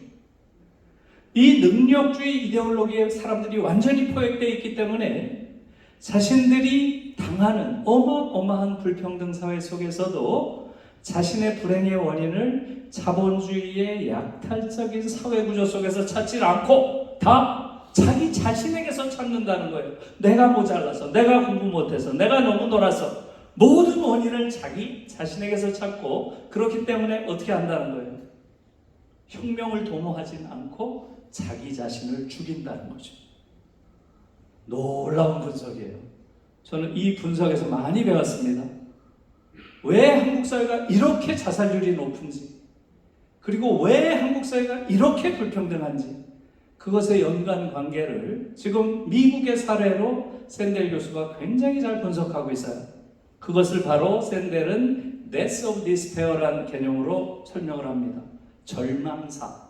Despair가 절망이죠. 절망으로 인한 죽음. 지금 미국 사회에서는 역사상 유례가 없는 불평등 속에서 이 사회를 바꾸고자 하는 어떠한 개혁의 혁명의 움직임도 없고 오히려 일련의 자살의 물결이 계속되고 있다는 거예요. 그래서 이것을 자살이라고는 안 하고요. 샌들 교수는 조금 더 큰 맥락에서 절망사, 절망으로 인한 죽음이라고 하고 있습니다. 그래서 물론 자살도 많지만 미국의 경우는 뭐예요? 서서히 죽는 자살, 즉 알코올과 마약으로 인한 죽음, 이것까지 합쳐서 절망사라고 합니다. 그래서 얼마나 죽을까요? 2018년 통계를 보면 한 해 동안 15만 8천 명이 죽습니다. 15만 8천 명. 끔찍한 사회인 거예요. 끔찍한 사회. 네? 그래서 지금 이 절망사를 낳는 것도 바로 이 능력주의라는 것이고요. 한 가지만 더 말씀드리고 이거 넘어갈게요. 여러분, 바로 dignity of work입니다. dignity of work. 이 능력주의가 때려부시는 가장 끔찍한 게 노동의 존엄이라는 겁니다. 노동의 존엄. 언제부턴가 정말로 사회적으로 가치 있는 노동들, 다른 사람을 돌봐준다거나 다른 사람의 를 치료해 준다거나 또는 다른 사람의 물건을 날라준다거나 집을 지어준다거나 이게 다 사회적으로 공동체에 아주 유익한 노동들이죠. 이런 노동들에 대해서 평가하고 존중했다는 거예요. 그런데 어느 순간부터는 그것을 경멸하고 그것에 대해서 평가를 하지 않는 이러한 것으로 바뀌었다는 거예요. 능력이 없으니까 저 일을 하지. 이런 식으로 공격하기 시작했다는 거예요. 그것을 샌델 교수는 노동의 존엄을 파괴했다. 이렇게 표현을, 노동의 존엄을 파괴했다. 지금 어때요? 한국도 똑같죠. 정말로 사회적으로 의미 있는 노동을 하는 사람들을 존중하지 않고 그들을 오히려 경멸하고 있는 이러한 현상을 우리가 매일 목도하고 있죠. 그것을 이런 식으로 지금 샌델이 이야기를 하고 있습니다. 그래서 이 능력주의라고 하는 게 미국 사회를 다 때려부신 그러한 폭군이다. 이제 이해하셨죠? 이렇게 분석을 하고 있어요. 이 분석은 미국에만 해당될까요? 우리에게도 해당될까요? 우리에게도 똑같죠. 한국 사회는 완전히 미국의 판박이기 때문에 샌델의 이 분석은 한국에도 그대로 적용됩니다. 자, 그러면 과연 우리가 생각하는 것처럼 능력주의라는 게 타당한 것인가? 여기에 대해서 물어야죠. 능력주의라는 게 뭐겠어요?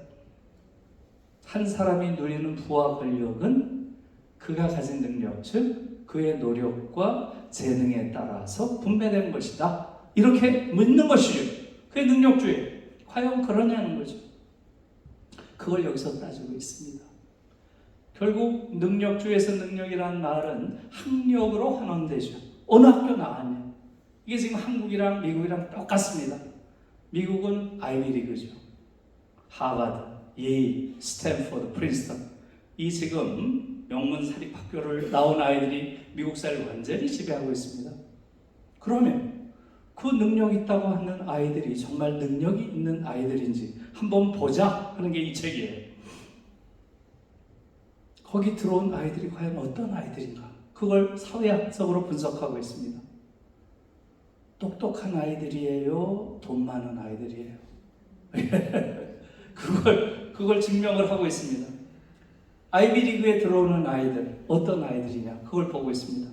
경제적으로 상위 1%에 속하는 아이들과 1%, 하위 50%에 속하는 아이들 중에서 누가 아이비리그에 더 많이 들어올까요? 이렇게 하고 있어요. 누가 많이 들어올 것 같아요? 예, 1%가 훨씬 많이 들어옵니다. 또 이렇게도 하고 있어요. 경제적으로 상위 1%에 속하는 집안의 자식과 하위 20%에 속하는 집안의 자식이 아이비리그에 들어올 가능성 몇 배 차이가 날까요? 그렇게도 하고 있어요. 네, 77배가 차이가 난답니다. 77배. 그래서 미국 사회는 완전히 학력 계급 사회가 됐다는 것이고요. 사실상 현대판 세습 귀족정으로 변했다. 이게 결론이에요. 그래서 미국 사회를 바로잡기 위해서는 어떻게 해야 된다? 대학 입학시험 없애고 대학의 서열 체제를 없애야 된다는 거예요. 제가 이걸 보고 너무 놀랐어요. 제가 한 4년 전부터 제가 세 가지를 계속 주장해 왔거든요. 한국 사회가 제대로 가기 위해서는 대학 입학시험 없애고 대학 서열 체제 없애고 대학 등록금을 없애야 된다. 이 주장을 계속 해왔는데 샌델 교수가 제 강연을 들었을 리가 없잖아요. 근데 저와 똑같은 이야기를 하고 있어요. 정말 놀랐습니다. 그래서 이 능력주의 문제를 해소하기 위해서는 미국의 경우도 대학 입학시험 없애고 자격시험 정도만 보고 거기에 붙은 아이들은 큰 차이 없다.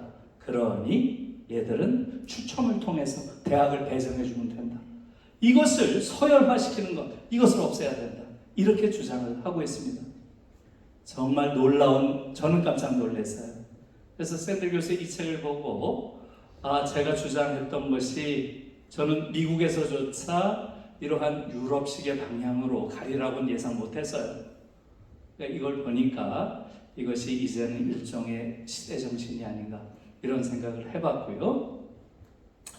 지금 독일 얘기를 좀 하고 싶은데 시간이 지금 9시가 다 됐네요. 몇 시까지죠? 9시까지죠? 네, 그러면 이제 하기는 어려울 것 같고요. 그래서 그러면 지금 한국은 어떻게 해야 되느냐 그 얘기만 하고 마무리를 지을게요. 제가 그럼 어떻게 하자는 거냐 하는 것은 지금 말씀드린 그 부분입니다. 한국 교육을 이제 바꿔야 되는데요. 지금 핵심은 이겁니다. 지금 한국 교실에서 12년 동안 교육을 받으면 과연 성숙한 민주주의자가 될 것인가? 아니면 잠재적인 파시스트가 될 것인가? 하는 물음이에요. 저는 한국에서 12년 동안 교육을 받으면 성숙한 민주주의자가 절대 될 수가 없습니다.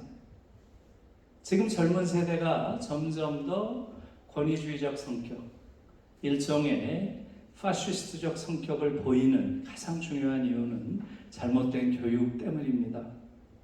여러분, 지금 독일이 전 세계에서 가장 성숙한 민주시민을 배출한 그러한 나라로 평가를 받고 있습니다.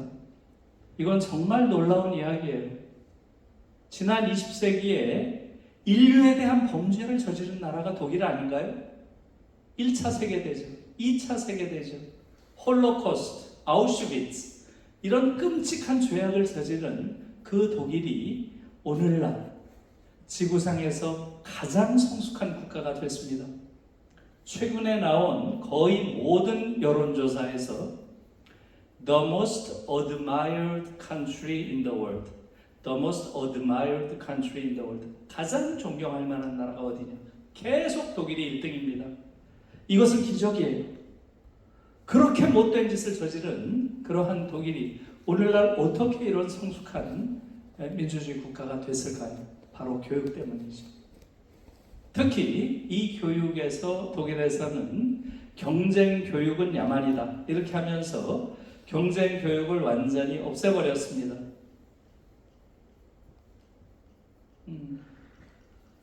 그게 독일 교육의 가장 큰 경쟁 교육은 야만이다.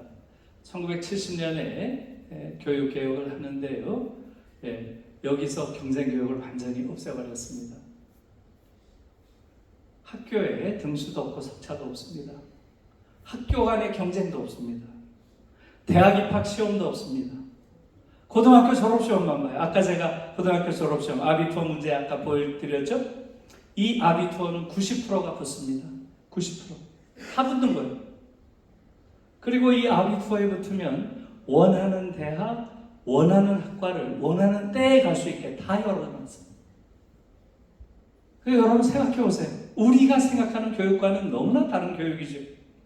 아이들에게 최대한 가능성의 문을 열어놓고 자기가 원하는 것을 다 할 수 있게 해놓았다는 거죠.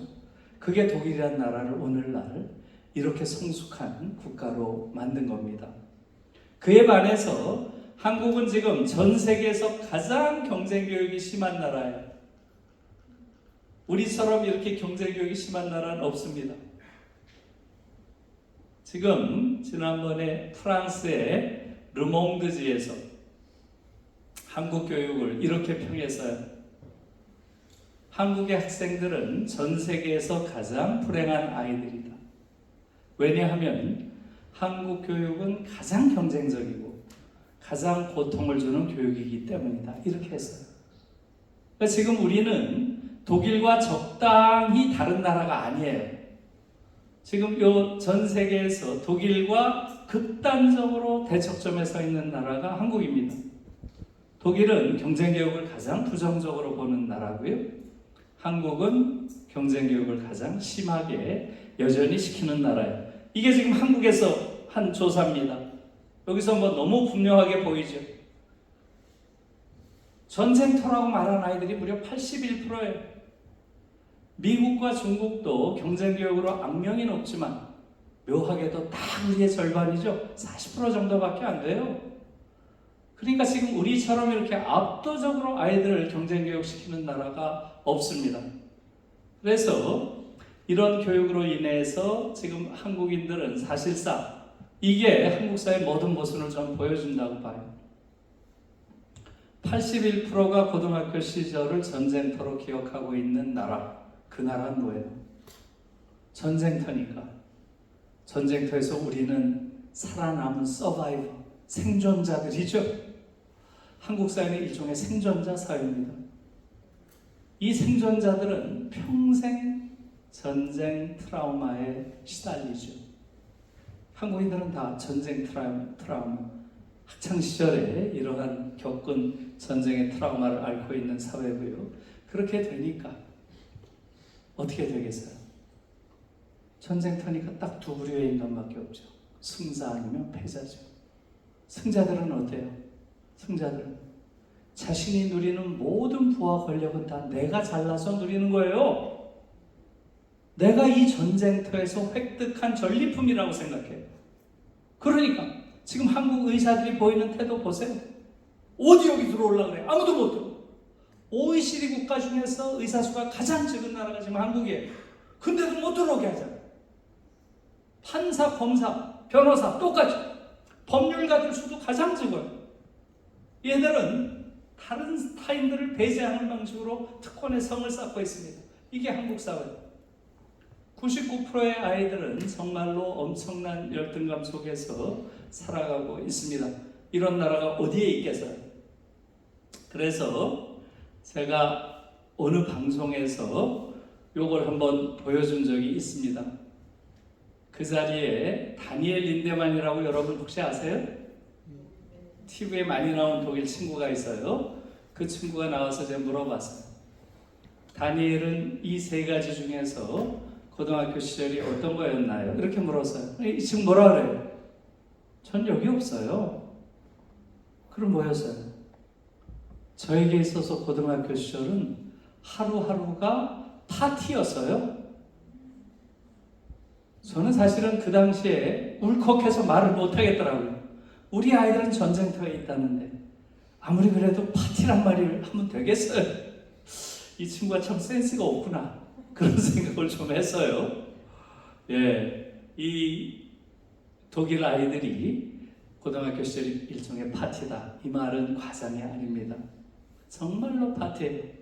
매일 영화 보러 다니고 연극 보러 다니고, 예? 오케스트라 들으러 다니고, 여행 다니고, 연애하고 연애. 여러분, 15세 전후한 아이들에게 연애보다 더 위대한 사업이 있나요? 있어요? 누군가를 깊이 사랑해보는 체험. 그게 있어야 휴머니스트가 되는 거예요. 그 경험이 있어야 아, 인간이 정말 귀중한 존재구나. 그걸 몸으로 느끼는 거예요. 엄청나게 읽습니다, 얘들. 엄청난 독서를 해. 그러니까 여러분 생각해 보세요. 가장 감수성이 예민한 시기의 아이들이, 아주 왕성한 지적 호기심을 가진 그 나이의 아이들이 인류가 만들어 놓은 최고의 예술작품을 즐기고 많은 사람을 만나고 사랑을 공유하고 책 속에 푹 빠져가지고 지적인 모험을 하고 유토피아를 꿈꾸고 이러면서 비로소 한 인간이 성숙한 인간으로 성장하는 거예요. 우린 이걸 다 못하게 하잖아요. 이걸 다 못하게 하고 죽은 지식을 머릿속에 이걸 교육이라고 하고 그걸 꾹 참고 견디는 애들은 아주 똑똑하다, 모범생이다, 전교 1등이다 이러고 앉아있어요. 그러니 어떻게 정상적인 인간으로 크겠어요? 이게 지금 한국 교육의 핵심적인 문제고요. 이제는 더 이상 이런 교육을 해서는 안 된다는 거죠. 우리 아이들에게도 행복한 아동기, 유년기, 청소년기를 이제 돌려줘야 되고요. 그러한 행복한 시절을 보낸 아이들만 성숙한 인간이 되는 거예요. 이제는 우리 아이들이 성숙한 인간이 되도록 우리 모두가 함께 노력해야 될 때가 된 것 같습니다. 고맙습니다.